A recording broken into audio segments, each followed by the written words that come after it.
Hello everyone, welcome back to another speed build video. My name is 𝓲𝓵𝓸 and this is Cozy Pixels, and today we have finally the long-awaited pleasant household makeover. I've been talking about this a lot already and finally it's here.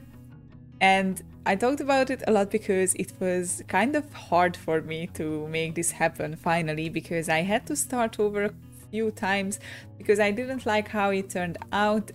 This was one of the first ones that I started, and my approach to the makeovers changed over time, and that's why I decided to start over this one. Because before I started this makeover series on YouTube, I usually stuck to the original floor plan and oftentimes original house overall. Like, I think I said this in the Dreamer speed build, but most of the times I used to keep the exterior of the house, and like I usually didn't extend them and stuff like that. And I changed this approach, and that's why I had to make, I mean, not makeover, because that's the point of the whole video, but like start the makeover over.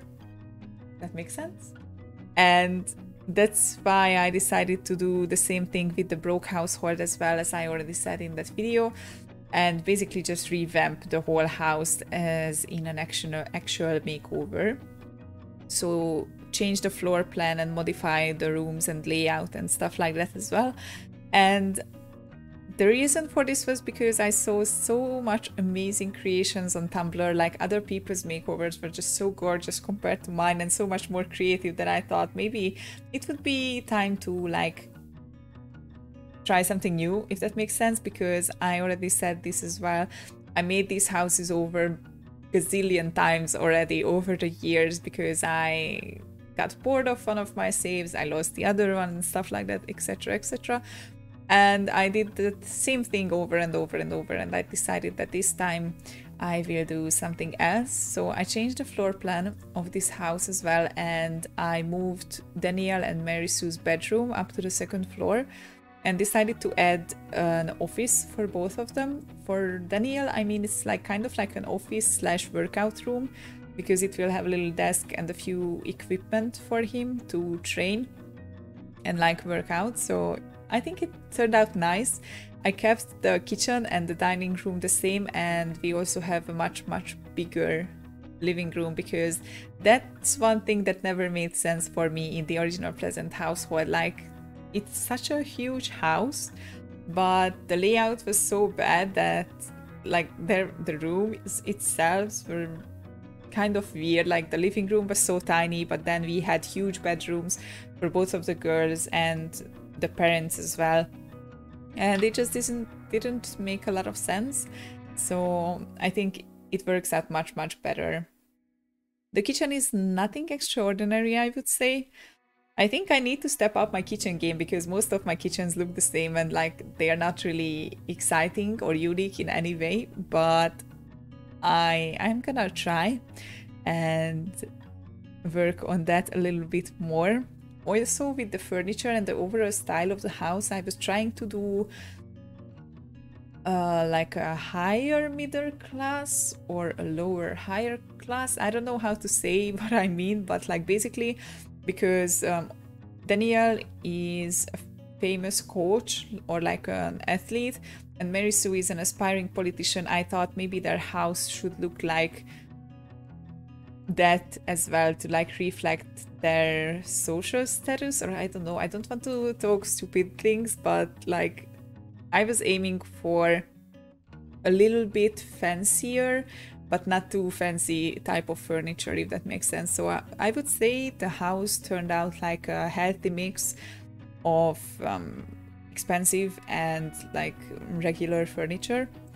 And I think like the dining room and the living room will reflect that pretty well. I think I managed to do what I wanted to do with this house. And also I really like Mary Sue's office, which I think we will get to very soon. I think that's one of my favorite rooms in the entire house, because I think that turned out quite cute. And you can see that I decided to have one bathroom on the first floor, because in the original house plan we have 2 bathrooms side to side next to each other, and I decided I would use that space to the offices instead, and therefore we will have 3 bathrooms on the 2nd floor, which I'm not really sure how good of an idea that was, because I'm not really good with playing in multiple story houses, and usually I always spend my time on the 1st floor. And we will see how it will go, that we will have the more bathrooms on the top floor, which I have a harder time to manage. But I guess that will be alright. I guess they have just enough autonomy to sort these things out, so I think that should be alright. And now to the office. First I switched up the rooms, because this tinier room will be 𝓲𝓼𝓷𝓭's office, but first I decided to put Daniel's stuff in there, and then later on I decided that I didn't want to do that, because I wanted to do the bigger one for Daniel with all the exercise equipment, and the smaller one for 𝓲𝓼𝓷𝓭. So that will get sorted in a second. Also, this house build was made out of like 4 videos. I actually had a video about like me tearing the whole original house down and just replacing floor tiles and stuff like that, but I didn't end up using that here, because as I said, I didn't really like that original idea, so I had to start over from scratch anyway. So I decided not to use that because it wouldn't make much sense. And like it took me like 4 times like quitting the game and just starting or continuing the house at a different time. So it was really like a struggle for me, because I really wanted it to make it look good. And I really like the office, as I said already. We have this little space for 𝓲𝓼𝓷𝓭 with her little desk and like books, and the little area with the sofas, not sofas, but like armchairs. Because in my head it was like when she has some important guests over in her politician career, they can just sit down and sip some tea and talk important stuff, and I really like that little corner. I am super satisfied with it, and I put these pictures here, which you can, you know, modify based on who lives here. I put the family photos there because in my head 𝓲𝓼𝓷𝓭 is a very proud mother. She's not the best mother, that's for sure, but she is proud of her family, and I think she takes great joy in them. But of course we all know that this household is not so pleasant after all, and they have their problems, and 𝓲𝓼𝓷𝓭 is not the best mother around, and Daniel is not the best father around. But yeah, I don't think they are like inherently evil, neither of them. They are just very problematic.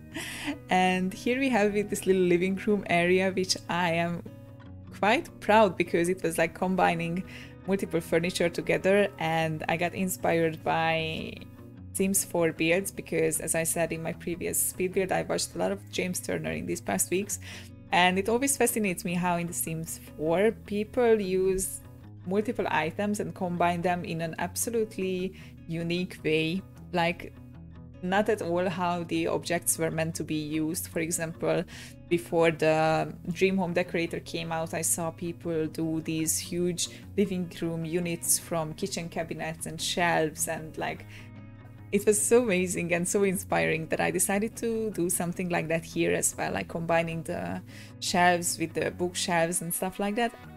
It's not as good looking as in those videos, but I am kind of satisfied with it.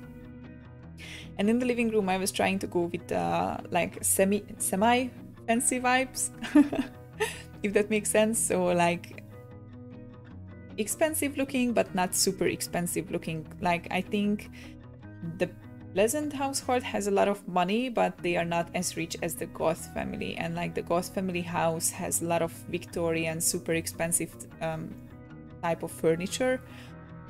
And I didn't want to do that here because I would say it's like kind of a different vibe, but I also didn't want it to be super modern because I think that's like some land grab stuff.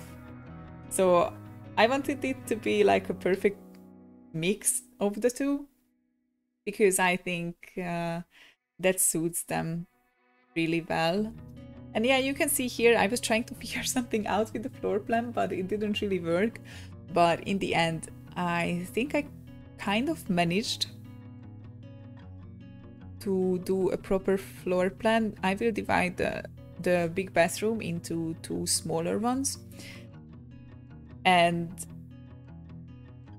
it's interesting because I guess via canon, Angela should have the bigger bedroom because obviously she's the pride of her family and stuff like that, and Lilith is the black sheep of the family. But not in my heart. I love Lilith and I decided to give her the bigger bathroom. I don't hate Angela either, but like I think this room suits her better. I spent so much time working on this bedroom. It's like surreal how much time did I spend on this, but I was trying to figure out so hard something that looks good and it's practical and like has everything that the other room has, because I didn't want to like give Lilith a full room with a desk and stuff like that when Angela couldn't have the same, because that wouldn't make sense like story-wise. So I was trying so hard to fit everything into this room, and you can see that I struggled really hard. And at one point I just decided, oh yeah, like this, screw that, I'm just gonna start over. And actually by the end I think it turned out really nice. I really like the colors and everything, and I was thinking after finishing this that maybe I should have used green instead of pink, because all of Angela's clothes are green and therefore one could think that green is her favorite color instead of pink, but her original room was pink as well, so I decided to stick with the theme. And I think it turned out nice. I like this room a lot. I love designing teenage and kids' rooms because they can be so colorful and like not wild, but I guess you know what I mean, like different wallpapers and a lot of color and stuff like that. And I really enjoyed making this one and I think it turned out pretty nice. And with these rooms you can just go wild with the posters and pictures on the wall, and I have a lot of amazing recolors of a lot of posters, so I just like to throw them out on the walls every chance I get. It's really nice to be able to make these colorful rooms. They are one of my favorites, and it's weird because most of my houses are not that colorful. Like I really have to make an effort to go out of my comfort zone if I want to make a colorful room or a colorful house.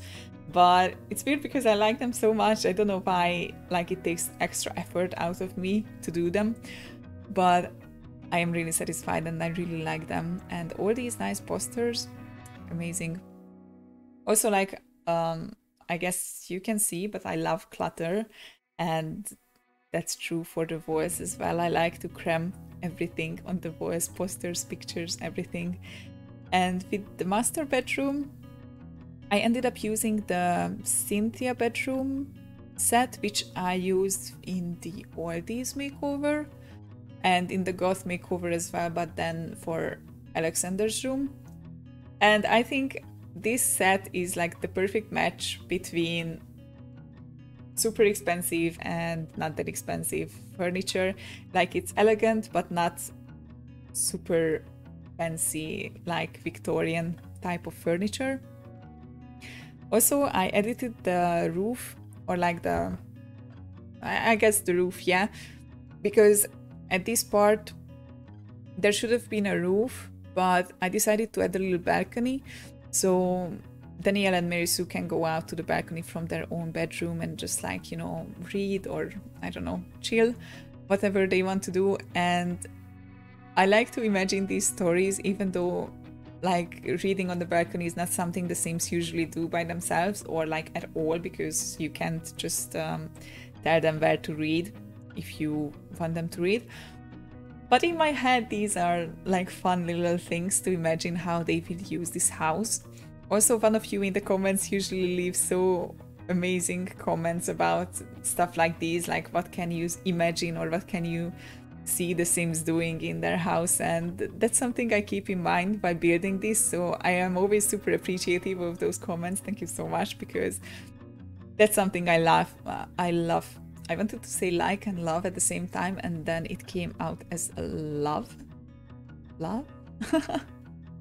Whatever. So basically that's something I like to do in my videos and while I build things, because I might not be the best builder out there, but I think most of my builds have a nice little story or like a theme. Maybe not theme, but I guess you know what I mean, like a concept maybe. And I really enjoy like designing rooms based on the Sims personality, so that's why I usually check the Sims interest and stuff like that, who I build a room for. For example, in the Dreamer, I think it was the Dreamer household, where Dirk has a huge room, and I decided to check his interest and stuff like that to see what type of decoration or like hobby things can I put in the room. And I think it's always like fun to take these into account. I like to do this, and Sim personalities is one thing that's super important to me in The Sims 2, because they are always so unique and like so, I'm not sure if realistic is the proper word, but like they are very lively all the time and like they have depth, and I really enjoy that. And with ACR and the autonomy, I think it's super nice to just see how they go on about their lives and how different scenarios play out if you don't intervene. That's like one of my favorite things about The Sims, because while I enjoy micromanaging, that's not really why I play The Sims. And that's why I can't really find any game that gives back the same vibe to me as The Sims 2, because it's like a unique experience where the game just walks you through the experience oftentimes, not all the times, but oftentimes. So yeah, decorating Danielle's little room. After I finished upstairs, like I furnitured all of the bathrooms and stuff like that, and now a little bit more decorating into Danielle's little office. A lot of sports posters and lady posters, because we all know Danielle. He's a little bit of a womanizer himself. And I was thinking, what should I do with this hallway? I didn't really figure out, but I spent so much time choosing the table here because I wanted to have a nice table, but I didn't want it to clip through the curtains.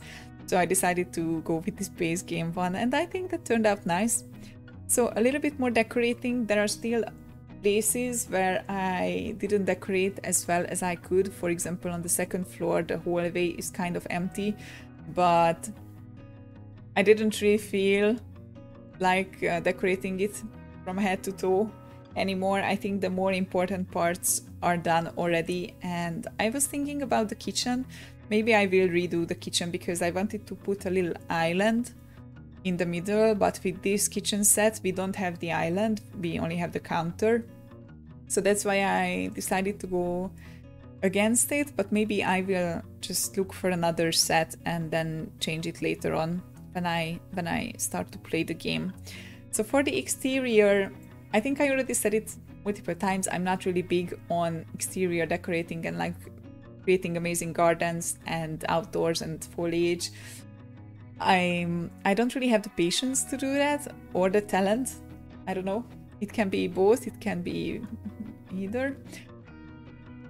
But yeah, I decided to change the fencing and transform the pool area a little bit. I extended the pool because I didn't want to leave an empty spot next to the fence. I mean, between the fence and the pool, because I wanted it to look nice, and I extended this with one tile because I wanted it to be symmetrical. And I added a little pool fence and like pool beds, extended the little pathway, and I put some nice flowers. Later on you will see, and like one of these floating things. I think it looks really nice with the floating thing. I mean, it kind of adds a little life. I mean, I know it's only decoration and they can't really use it, but I think it looks nice and like brings a little more extra into the pool, like they are actually using it and stuff like that.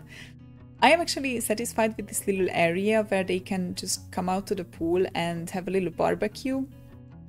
This one turned out nice, but there are still a lot of empty space in the garden, which I just put some trees in and that was it. But maybe later on when I get inspired, or like I just want to do some super monotone thing, I can just put a lot of flowers in there. But currently I decided to leave it there. And as I said, I put a few trees. I put a few fruit trees because maybe 𝓲𝓷𝓸 wants to have a little garden. I don't know, I just didn't want to put like 25 different type of trees into the garden because that didn't really make sense in my head. So I decided just to go with the little orchard trees, and that kind of looks nice and takes up the empty space from there. So I think what's left is painting the walls, and basically the house is finally done, and I can't believe it. It took me so much time. This was one of the first ones that I started, and this is one of the last ones that I finished because it took me so much time and thought to finish this, but I hope you guys like it. I am actually very satisfied with this one and can't wait to try it in game and see how it functions. Gameplay wise, I am excited because I spent so much time on these houses and I'm really excited to finally try them out. Let me know what do you guys think. Leave a like on this video if you enjoyed it. If you want to support the channel, check out the member options under the video. Subscribe to the channel if you haven't already, and I will see you guys in the next one. Bye bye!